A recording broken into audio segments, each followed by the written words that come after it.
Ladies and gentlemen, welcome back to another episode 5, in our quest to understand the motivations and the financial reasons 100 years earlier, before the French Revolution occurred.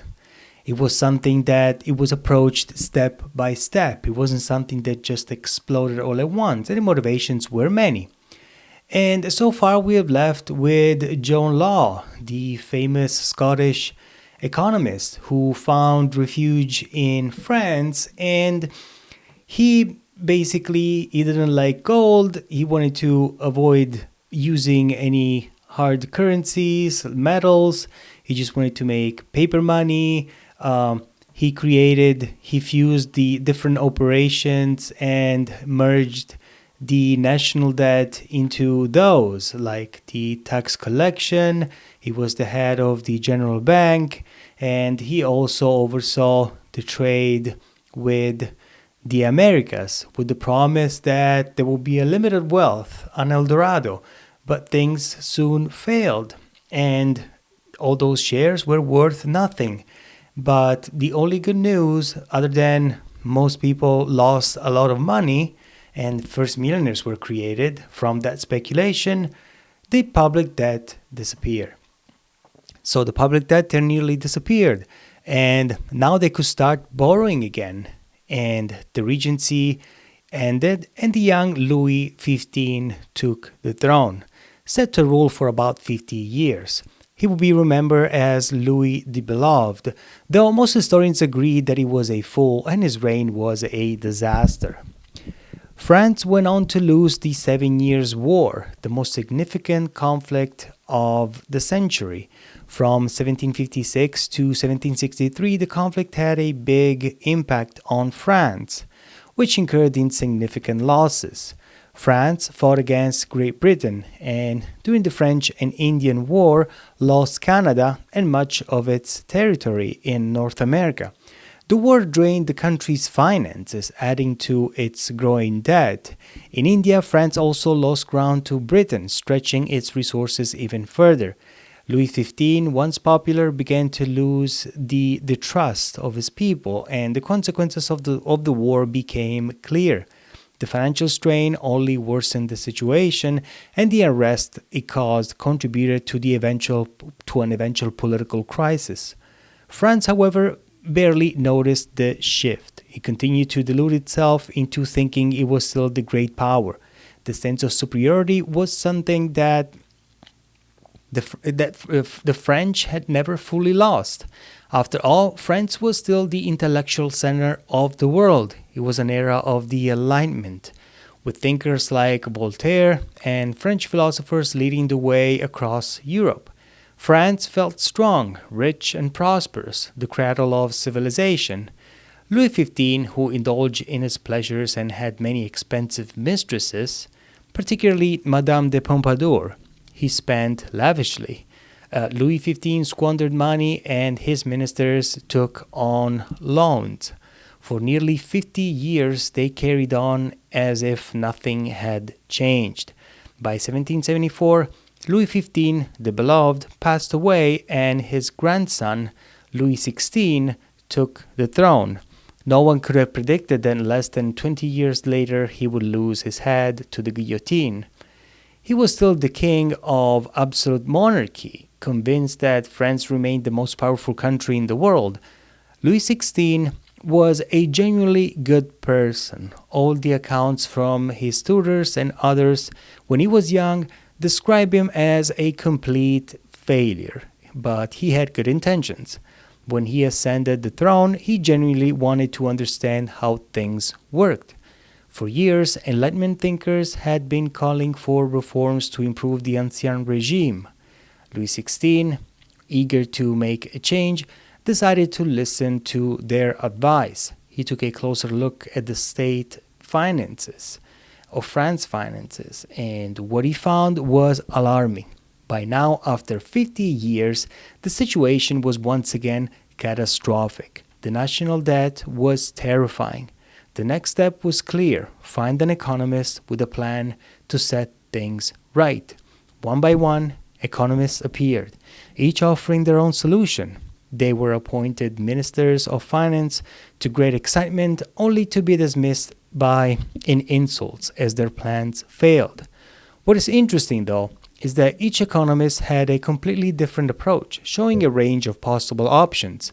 Despite his good intentions, Louis XVI had challenges of his own, like a frivolous wife, Marie Antoinette, who spends recklessly. Still, he truly wants to be remembered as the father of his people, the man who genuinely tried to make the kingdom more prosperous. The king chooses an economist. The king chooses an economist as Minister of Finance, a man named Turgot. He is highly admired by the Enlightenment thinkers and loved by the elite of Parisian salons. Known for his unwavering integrity and dedication to the public good, everyone is certain of his virtues. There's no doubt about it. Turgot's time as minister is a prime example of something history often teaches, because someone with the best intentions and the highest integrity takes power doesn't guarantee that things will get better. When Turgot becomes minister, he has the full support from the public, and the public is full of enthusiasm. A letter from a lady of high society captures the excitement. Now we have Turgot as minister, and we're sure that good things will come, as he embodies light, virtue, and hope of the public good. The light referring to the Enlightenment period they were living in. No man more virtuous and selfless has ever held power. This ministry will leave a lasting impact. Trouble for scoundrels and courtiers. When Turgot was appointed to the ministry, there were high hopes for his approach. As an ultra-liberal, his vision for the economy was clear. The state should intervene as little as possible. He wanted to reduce taxes, with a strong focus on eliminating tariffs, allowing goods to move freely.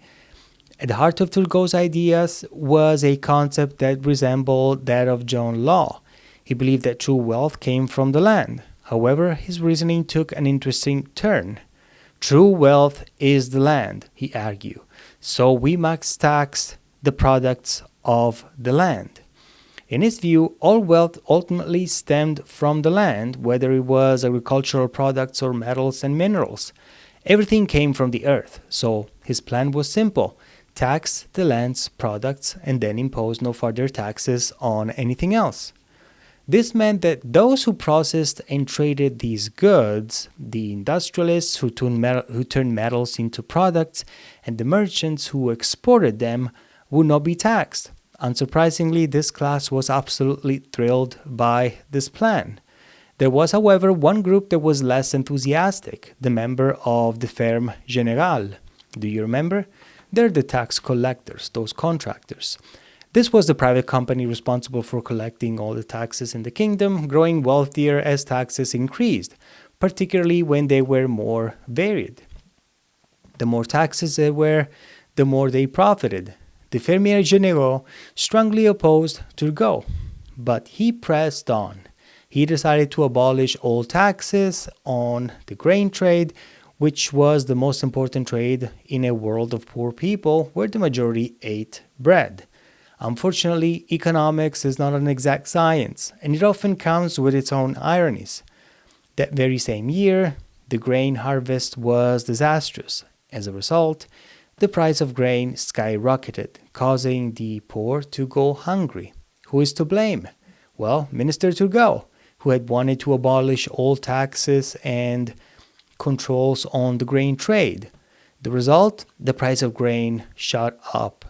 Turgot's policies were intended to stabilize prices, but instead contributed to a rise in grain prices, causing social and political unrest and backlash. The people struggling with hunger didn't realize the full scope of the disaster, and it was hard to blame them. As a result, uprisings over the grain began. Minister Turgot, in response, had to use force to suppress them, and as his action became harsher, his popularity began to decline. The king, seeing the situation, told Turgot, that what had been done so far clearly wasn't enough. He asked, what's the next step? Was bankruptcy the answer? Turgot strongly disagreed. He saw it as dishonest, a dishonorable thing. What about raising taxes? Turgot, as a firm liberal, believed that taxes were inherently bad, but we won't raise them, he insisted. Then we should borrow more money, asked the king. Turgot rejected that idea too. Public debt was something that he wanted to reduce, not increase. So the question remained, what exactly could be done? Unfortunately, there weren't many options left, and Turgot suggested cutting government expenses and reducing the budgets from the ministries, including slashing the gold pensions that many in the government enjoyed. They gave it a try, but unsurprisingly, it made him more enemies. The most influential people in the kingdom were the ones who had those luxurious pensions and salaries, and as a result, Turgot's popularity continued to plummet. The king was outraged. How is it possible that no one is willing to make a small sacrifice? He exclaims. Louis XVI, in his own words, said, only Monsieur Turgot and I love the people. But despite this, the opposition against Turgot grew so strongly that he was eventually dismissed. He had been in office for less than 2 years. Turgot's reforms had upset many powerful groups, including the nobility, the clergy, and the Parlement, the high courts. His free trade policy and fiscal measures led to unrest with the Flower War of 1775, a series of riots caused by rising bread prices. Under pressure from influential court factions and Queen Marie Antoinette, Louis XVI decided to remove Turgot in 1776. Well, as we have seen, different economic measures have been tried, have been tested. However, one after the other, economists come and go, and the ministers of finances do not have long life. Pun intended, because in the next episode there will be something that is related to this. So, while Turgot was an honorable man, a virtuous man, however, he was not able to do much to solve the public debt crisis or to make reforms that could even put a dent in the financial problems of the kingdom. Because from one side you had golden pensions, you had these ministries that were paid very well, and on the other side the king was also careless in spending money, and Marie Antoinette was a frivolous queen as well, loved to spend money here and there. Therefore, it wasn't enough to solve the situation. Well, this is the end of episode 5. I really hope you enjoyed it, and stay tuned because in the next episode, more will be revealed. Thank you very much for following up, and I will see you next time. Bye.